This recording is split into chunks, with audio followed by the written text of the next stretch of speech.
بسم الله الرحمن الرحيم. يسبح لله ما في السماوات وما في الأرض، له الملك وله الحمد وهو على كل شيء قدير.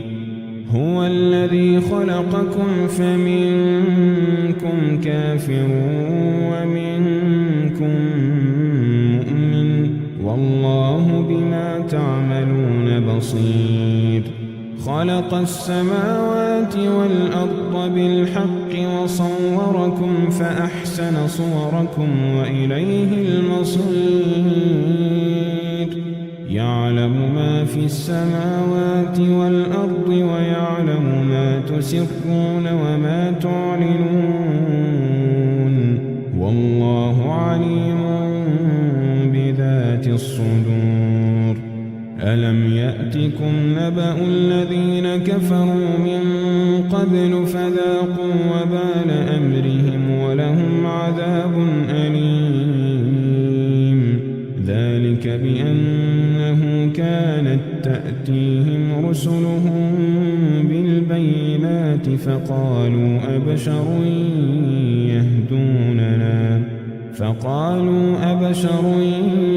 يهدوننا فكفروا وتولوا واستغنى الله، والله غني حميد.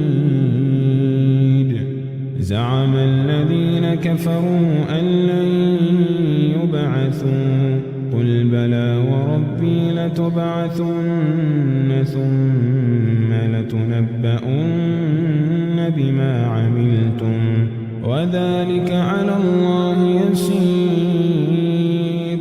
فآمنوا بالله ورسوله والنور الذي أنزلنا، والله بما تعملون خبير. يوم يجمعكم ليوم الجمع، ذلك يوم التغابن. ومن يؤمن بالله ويعمل صالحا يكفر عنه سيئاته ويدخله جنات تجري من تحتها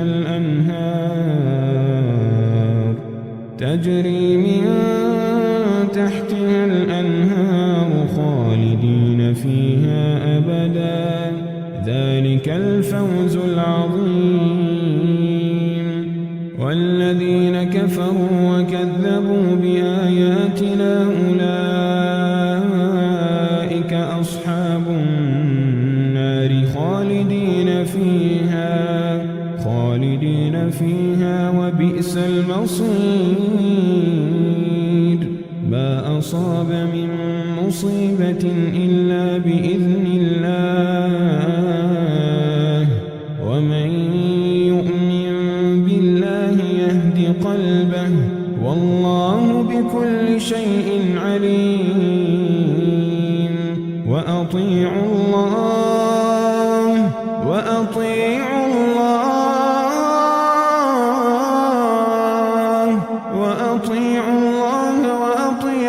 الرسول، فإن توليتم فإنما على رسولنا البلاغ المبين. الله لا إله إلا هو، وعلى الله فليتوكل المؤمنون.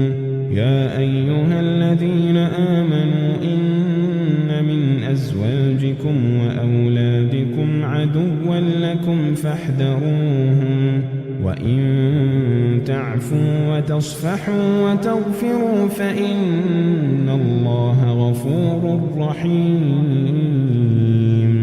إنما أموالكم وأولادكم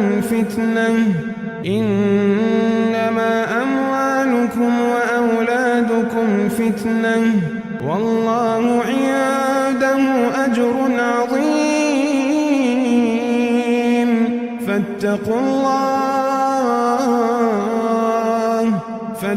الله ما استطعتم واسمعوا وأطيعوا، وأطيعوا وأنفقوا خيرا لأنفسكم ومن يوق شح نفسه فأولئك هم المفلحون إن تقرضوا الله قرضا حسنا يضاعفه لكم ويغفر لكم والله شكور حليم عالم الغيب والشهادة العزيز الحكيم